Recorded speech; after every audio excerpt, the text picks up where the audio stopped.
에베소 1장 22절 23절. 또 만물을 그의 발 아래에 복종하게 하시고 그를 만물 위에 교회의 머리로 삼으셨느니라. 교회는 그의 몸이니 만물 안에서 만물을 충만하게 하시는 이의 충만함이니라.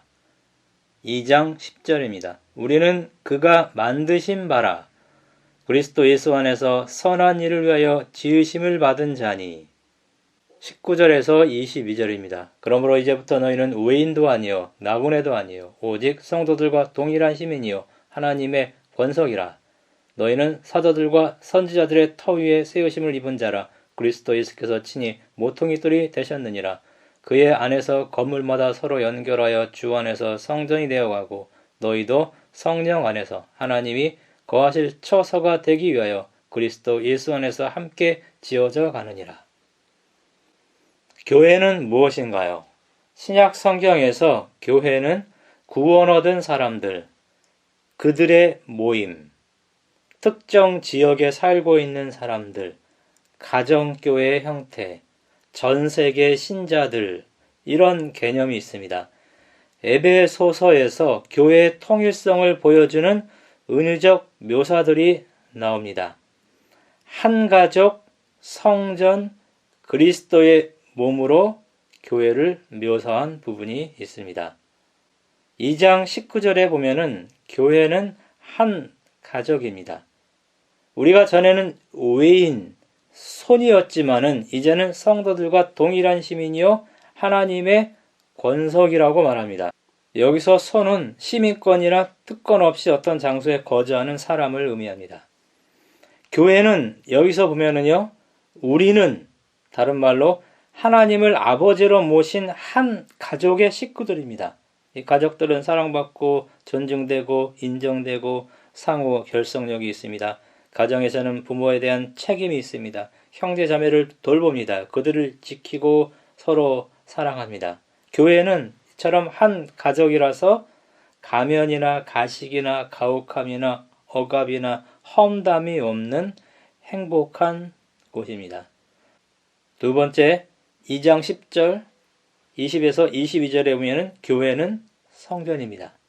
신자들은 그래서 서로 함께 지어져가는 성전들입니다. 그리스도가 모퉁이돌입니다. 그 안에서 신자들이 서로 연결되어 성전이 되어갑니다. 여기 나오는 성전은 예루살렘 성전을 이루고 있던 여러 건물 전체를 가리키는 헬라어 단어 히에론이 아니고 하나님이 거주하고 교제하고 만나는 장소인 성소를 나타내는 나오스라는 헬라어 단어가 사용이 되었습니다. 예수께서 성전을 만드는 중에 있습니다. 21절에 성전이 되어가고 22절에 너희도 예수 안에서 함께 지어져 가느니라.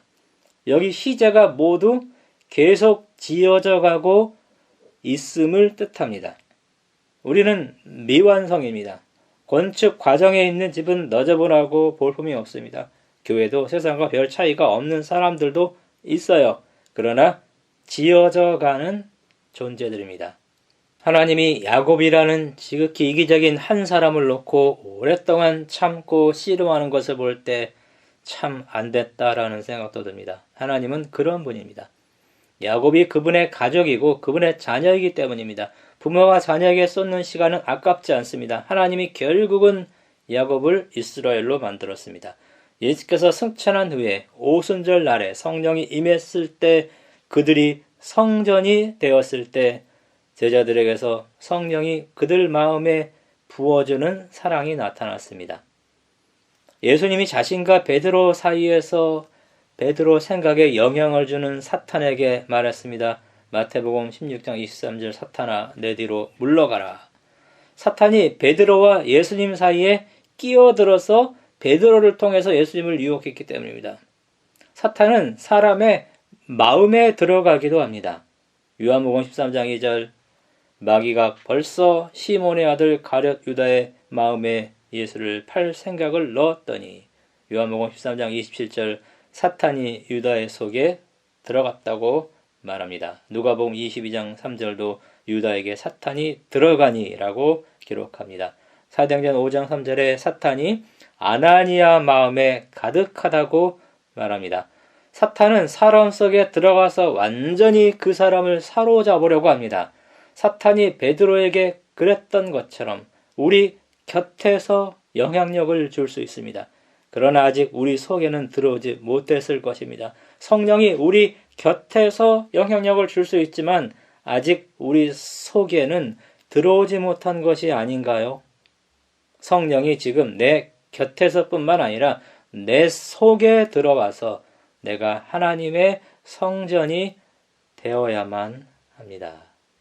캐나다 밴쿠버의 부차트 가든은 세계적으로 유명한 정원으로 관광객이 몰립니다. 한국 관광객들이 거기 가서 보고 너무나 아름다워서 별명을 지었는데 그 별명이 999당입니다. 천당 바로 밑이라는 뜻입니다. 그것이 처음에는 폐광이었다고 합니다.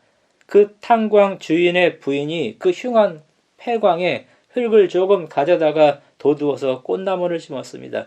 움푹 찐 곳은 정리를 해서 연못과 분수를 만들었습니다. 오랜 시간에 걸쳐서 조금씩 정원을 아름답게 가꾸어 나갔습니다. 수년이 지나자 아름다운 정원으로 소문이 나고 전 세계 사람들이 찾는 아름다운 정원 중 하나가 되었다고 합니다. 하나님께서 지금 교회, 나를 성전으로 만들고 있습니다. 현재의 교회, 나의 모습에 실망하지 마십시오. 하나님께 자신을 맡기면 나도 천당이 될 수 있어요. 우리는 그가 만드신 바라 그리스도 예수 안에서 선한 일을 위하여 지으심을 받은 자니 에베소 2장 10절. 여기서 만드신 바 헬라어로 포이에마입니다. 만들어진 것, 조각품, 시, 산문 형식의 문학작품, 토기장이가 빚은 물건, 장인이 제작한 왕관, 걸작 이런 뜻이 있습니다. 표준 세번역과 공동번역은 작품이라고 번역을 했습니다. 로마서 1장 20절과 연관시키면은 하나님의 작품을 가리킨다고 볼 수 있습니다. 하나님이 사람을 그분의 형상대로 창조하셨습니다. 창세기 1장 26절 하나님이 신묘막측하게 사람을 지으셨습니다. 시편 139편 14절 따라서 에덴 동산의 걸작은 아담과 하와였습니다. 우리는 선한 일, 헬라어로는 선한 일들, 이것을 위해서 지음을 받은 하나님의 작품입니다. 원래 사람은 선한 일을 하는 사람으로 창조되었습니다. 성령이 그 사람 속에 있는 사람이 걸작입니다. 하나님이 우리를 걸작으로 만든다는 개념이 에베소 4장 13절에서 16절, 또 4장 23절에서 24절에 나옵니다. 또 5장 26절, 27절에 나오고 그 외에 고린도후서 5장 17절, 갈라디아 6장 15절, 골로새 3장 10절 등등에 나옵니다. 하나님은 우리 속에 내주하기 위해서 우리를 걸작으로 만들고 있습니다. 하늘에서는 예수께서 실제로 걸작이 된 우리와 함께 거주할 것입니다. 그래서 하늘에는 성전이었고 하나님과 어린 양이 성전이라고 계시록 21장 22절에 말합니다. 성전은 그분의 몸이라고 요한복음 2장 21절에 말합니다. 교회는 성령이 내주하는 사람들입니다. 그리스도와 연합되어 신령한 집이 되어가는 사람들, 이들이 바로 교회입니다. 세 번째, 교회는 그리스도의 몸이라고 1장 22절, 23절에 나옵니다. 교회는 여러 지체들로 구성된 한 몸입니다. 이게 에베소 1장, 4장 이것뿐만 아니라 로마서 12장, 고린도서서 또 12장 이런 곳에 나옵니다. 교회의 머리는 그리스도라고 성경은 말합니다. 우리는 그의 지체들입니다.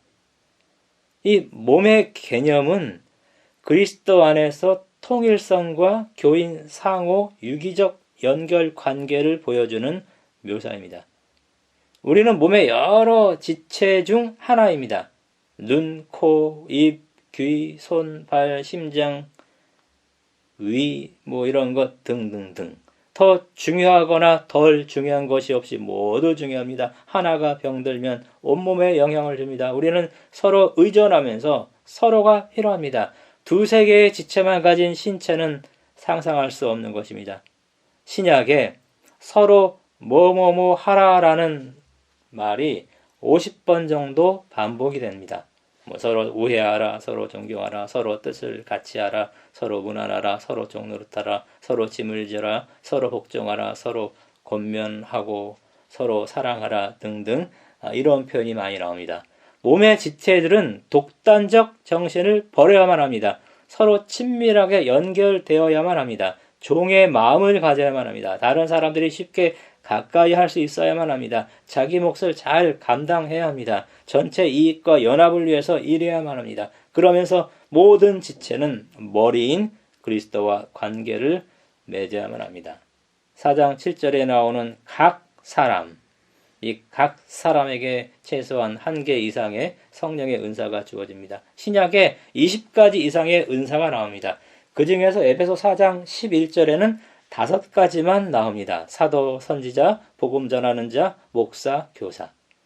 우리가 받은 은사로 봉사해서 그리스도의 몸인 교회가 세워진다고 에베소 4장 12절에 말합니다. 그리스도의 지시를 받아서 각 지체가 자신의 은사로 봉사함으로 몸이 자라난다고 에베소 4장 16절에 말합니다. 은사를 사용할 때 연합과 사랑이 중요합니다. 그래서 에베소 4장 4절에서 6절에만 하나라는 단어가 7번이나 나옵니다. 우리 몸에 있는 수백만 개, 수천만 개의 세포는 모두 몸을 위해 자기를 희생한다고 합니다. 세포들은 몸을 위해 모두 함께 힘을 합해 건강을 유지하고 생명을 유지합니다. 그러나 암세포는 혼자 놀면서 세력을 확대하고 결국은 악성 종양을 만듭니다. 암세포는 몸에 있는 자양분을 끌어다가 자기가 먹고 결국은 몸을 망치고 생명을 앗아갑니다. 우리들은 4장 21절에 있는 것처럼 서로 22절에 있는 것처럼 함께 연결되어 있습니다. 서로를 위해 자기를 희생하는 사랑이 필요한 것입니다. 그의 안에서, 주 안에서, 성령 안에서, 예수 안에서라는 이런 표현들은 성도들의 연합이라는 것은 인간의 힘으로 되지 아니하고 오직 주 안에서만 가능하다는 사실을 보여주는 것입니다.